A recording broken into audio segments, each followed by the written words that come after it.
welcome back to another episode of Straight Out Sports Talks. I'm John, and today I want to talk about the WNBA draft, and I specifically want to talk about three teams. Um, and it's not going to be the Chicago Sky because I feel like I've talked about the Sky on TikTok, on my stream at nauseum, right? And I'm a Chicago Sky fan, but I'm not just a Chicago Sky page. You know what I'm saying? So I wanted to kind of diversify. But I want to talk about three teams. One clear winner of the draft. One team I think is leaning towards being a winner, but I'm a little confused on how some things would work. It just has some questions, and then one loser. Okay. I don't think there was enough losers for me to have like a three winners, three losers kind of thing. So, and I don't want this video to last forever. So, we're gonna start with that. Um, so first, I want to talk about. Let's be positive, right? I want to talk about my winner, my clear winner. Which on Twitter I saw someone call them a loser, and I was kind of confused. Maybe I'm missing something. I'm always still growing my knowledge into the game, so maybe I'm just like being ignorant to a detail that I really shouldn't be. But I have a hard time calling the Washington Mystics a loser, right? Because, so first of all, they had a bajillion picks in the first round, right? And mainly through the help of the Chicago Sky. But, um, yeah. So that happened, and they ended up taking Lauren Betts, fourth overall, then Angela Dujalich from UCLA, the power forward, and then Cody McMahon in the first round. So, first, they got their UCLA fix, right? Lauren Betts, I mean, is going to be a very good center in the league. She's 6'7". She's has an elite post game, and if you leave her open in the mid range, she'll knock down mid range shots as well. So she is she's just a force in the paint, and I think that when you have just a long lineup with Kiki Iriefin and Shakir Austin, it is like you're going to have like you're going to fare pretty well defensively already. So adding a 6'7" center in there is going to very much help your defense. And now, like you had the perimeter pretty nailed down, I think, and this is just like now you got your lockdown paint. You got a force offensively as well. So Lauren Betts, I feel like she could have gone first overall. So getting her fourth is tremendous value. Then you get Angela, and I mean, UCLA had really tall players. They obviously prioritize size, and there's been a lot of discussion on whether this many UCLA players should be taken. Were they that good? Were they that deserving? And there's been questions about WNBA scouting in general, which I think is another conversation for another day. But she gives you shooting. She is your stretch four, and so you got a team of stretch fours, stretch threes, and I think you set yourself up pretty well to have an identity here. You're similar to the UCLA identity. You're prioritizing length, and if that's what you're doing, this is the way to do it, and these are the players to get. So in the first 10 picks, two UCLA players go to Washington, and maybe there were better players to get at 9 overall, possibly, but this is what happens. This is who they get. Then at 11, I was confident the Fever were going to take Cody McMahon. Cody McMahon has consistently been touted as one of the more pro-ready players in the league. Again, we're talking length. She's a 6 foot player, 6 foot forward, and Defensively, she is a stud defensively. And her scoring has taken an immense increase um, under Coach Yo this year at Ole Miss.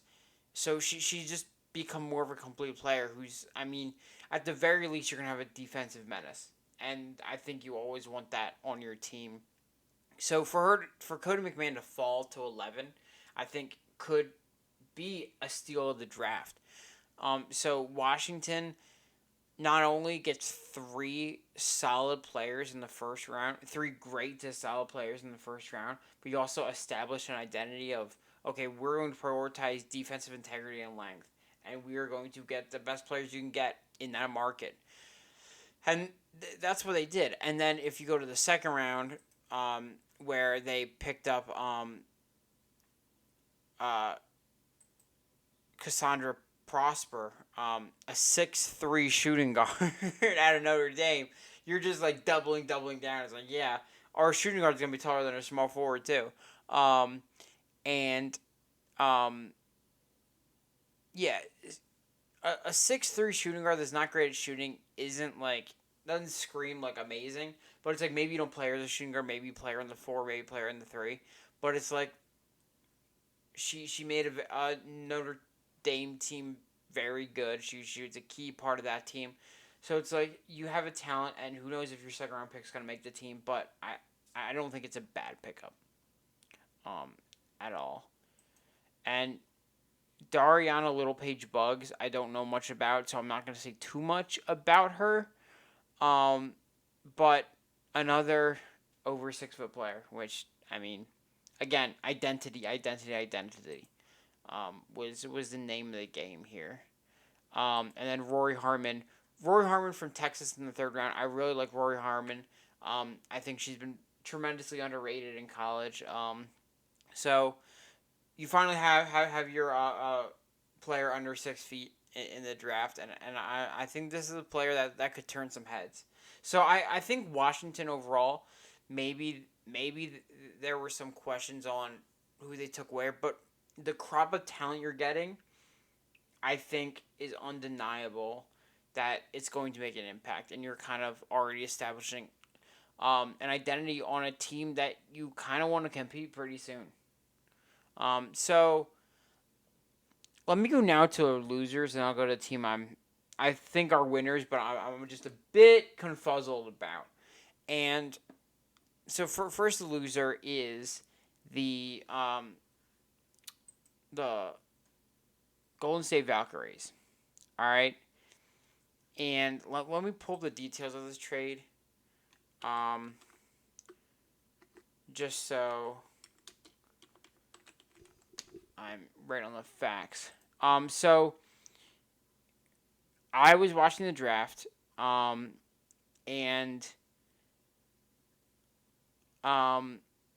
yeah. So I was watching the draft. I see Flau'jae get taken by Golden State. I'm like, that's a pretty good pick for a building team. That's a good player who could be like immediate impact for a team that just made the playoffs defensively and offensively, but also you then have your future core to build on.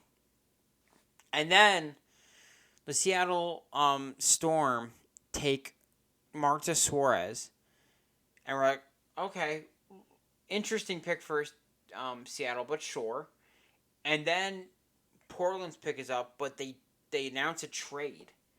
Kathy announced a trade, and I thought this was like gonna be like Portland making their trading their pick, or whatever that might be. It ended up being the trade to send Flau'jae to Seattle, and this will probably segue me to Seattle because that's gonna be the team I'm confused about. But one thing that I liked is that, of course, they're very big and tall heavy, and adding a guard as dynamic and with as much of a ceiling as Flau'jae Johnson, I think I think getting her um from a trade that you only have to give up a late first round pick in Marcus Suarez and then a second round pick next year, That's not bad. So now you have two top 10 picks coming in Awa Pham Thiam and Flau'jae Johnson, and that's and then Tana Mare as well. So I think this group is a very, very good group to kind of start your core with. My question with them is you have Awa, you have Ezzy McBayer, you have Dominique Malunga. It's like you just signed Ezzy 3 years long term. Dominique is your player of the future. Now Awa's coming in. How are you going to like balance out like these three players? I mean, you're gonna have a crazy big rotation. Um, I mean, I I also said like ad nauseum at the draft, like you always, especially if you're like earlier in the draft, you're always drafting value over like need. Always value over need, especially when you're that high. But it does bring at the same time bring questions for this year of what your team's going to look like.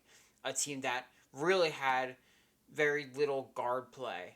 Now you have Heidemann, Zaya Cook, and Flau'jae Johnson in here, so it's looking a little better. But then in the middle, your your small forward. It's gonna be interesting to see what they do. But I think overall Seattle's a winner. Valkyries, I hate the value. I hate it.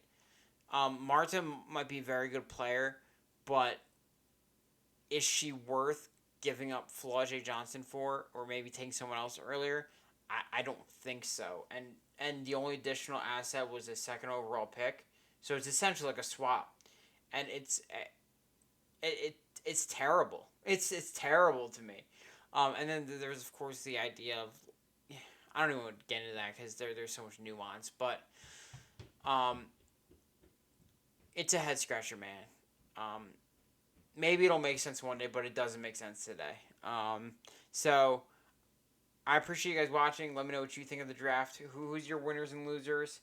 And yeah, I will see y'all soon.